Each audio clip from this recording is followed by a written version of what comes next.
ವೀಕ್ಷಕರಿಗೆ ನಮಸ್ಕಾರ, welcome to my YouTube channel. Bigg Boss Kannada season 12ರ ಈ ವಾರದಲ್ಲಿ ಯಾವ ರೀತಿ ಟಾಸ್ಕ್ ಕೊಟ್ಟಿದ್ದಾರೆ ಅಂತ ನಿಮಗೆಲ್ಲ ಗೊತ್ತೇ ಇದೆ. ಅದು ಕೂಡ ಟಾಪ್ 6 ಕಂಟೆಂಡರ್ಶಿಪ್ ಅನ್ನೋ ಒಂದು ರೀತಿಯಲ್ಲಿ ಟಾಸ್ಕ್ಗಳನ್ನ ಕೊಡ್ತಾ ಇದ್ದಾರೆ. ಹೌದು, ಮುಂದಿನ ವಾರ ಫಿನಾಲೆ ಇರೋ ಕಾರಣಕ್ಕೆ ಟಾಪ್ 6 ಸ್ಪರ್ಧಿಗಳಾಗಿ ಯಾರೆಲ್ಲ ಆಯ್ಕೆ ಆಗ್ತಾರೆ ಅನ್ನೋದು ಕುತೂಹಲಕಾರಿಯಾಗಿರುವಂಥದ್ದು. ಅದಕ್ಕೋಸ್ಕರ ಈ ವಾರ ಟಾಸ್ಕ್ಗಳನ್ನ ಕೊಡ್ತಾ ಇದ್ದಾರೆ. ಇನ್ನು ಎರಡನೇ ಟಾಸ್ಕಲ್ಲಿ ಗೆದ್ದಂಥ ಸ್ಪರ್ಧಿಗಳು ಅಂತ ನೋಡೋದಾದರೆ ಅಶ್ವಿನಿ, ಧ್ರುವಂತ್ ಹಾಗೂ ಕಾವ್ಯ ಅಂತಲೇ ಹೇಳ್ಬೋದು. ಗೆದ್ದಿರುವಂತಹ ಸ್ಪರ್ಧಿಗಳಿಗೆ ಮತ್ತೊಂದು ಟಾಸ್ಕ್ನ ಕೊಟ್ಟಿದ್ದಾರೆ. ಈ ಟಾಸ್ಕಲ್ಲಿ ಗೆದ್ದಂಥ ಸ್ಪರ್ಧಿ ಈಗ ಸೆಕೆಂಡ್ ಕಂಟೆಂಡರ್ ಆಗಿ ಆಯ್ಕೆ ಆಗ್ತಾರೆ ಅಂತಲೇ ಹೇಳ್ಬೋದು.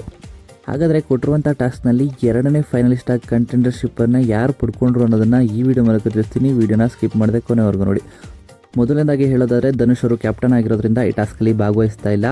ಇನ್ನು ರಘು, ರಕ್ಷಿತಾ, ರಾಶಿಕಾ, ಗಿಲ್ಲಿ ಅವರು ಈ ಟಾಸ್ಕಲ್ಲಿ ಆಟವನ್ನು ಆಡಬೇಕು. ಇನ್ನು ಟಾಸ್ಕ್ ಯಾವ ರೀತಿ ಇದೆ ಅಂತ ನೋಡೋದಾದರೆ ಗೆದ್ದಿರುವಂಥ ಸ್ಪರ್ಧಿಗಳಾದಂಥ ಅಶ್ವಿನಿ, ಕಾವ್ಯ ಮತ್ತು ಧ್ರುವಂತ್ ಅವರು ಹಗ್ಗದ ಸಹಾಯದಿಂದ ಒಂದು ಬಕೆಟ್ನ ಹಿಡ್ಕೋಬೇಕಾಗಿರುತ್ತೆ.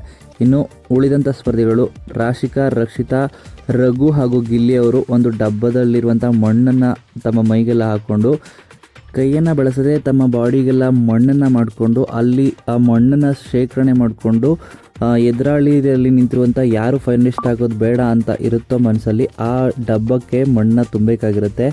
ಅದೇ ರೀತಿ ಟಾಸ್ಕ್ ಇರುತ್ತೆ. ಪ್ರತಿ ಸ್ಪರ್ಧಿಗೂ ಕೂಡ ಈ ರೀತಿಯಾಗಿರುತ್ತೆ. ಈ ರೀತಿಯಾಗಿ 4 ಸ್ಪರ್ಧಿಗಳು ಯಾರು ಫೈನಲಿಸ್ಟ್ ಆಗೋದು ಬೇಡ ಅಂತ ಇರುತ್ತೋ ಆ ಸ್ಪರ್ಧಿಗೆ ಮಣ್ಣನ್ನು ಹಾಕಬೇಕಾಗಿರುತ್ತೆ. ಈ ರೀತಿಯಾಗಿ ಮೊದಲನೇದಾಗಿ ಅಶ್ವಿನಿ ಅವರು ಈ ಟಾಸ್ಕಲ್ಲಿ ಔಟ್ ಆಗಿದ್ದಾರೆ ಅಂತಲೇ ಹೇಳ್ಬೋದು.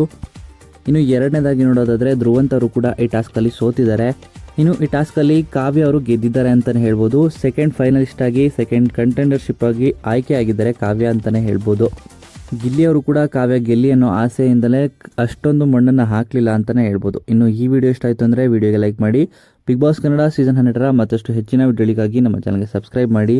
ಹಾಗೆಯೇ ಕಾವ್ಯ ಅವರ ಬಗ್ಗೆ ನಿಮ್ಮ ಅನಿಸಿಕೆಯನ್ನು ಕಮೆಂಟ್ ಮೂಲಕ ಕಮೆಂಟ್ ಮಾಡಿ ತಿಳಿಸಿ.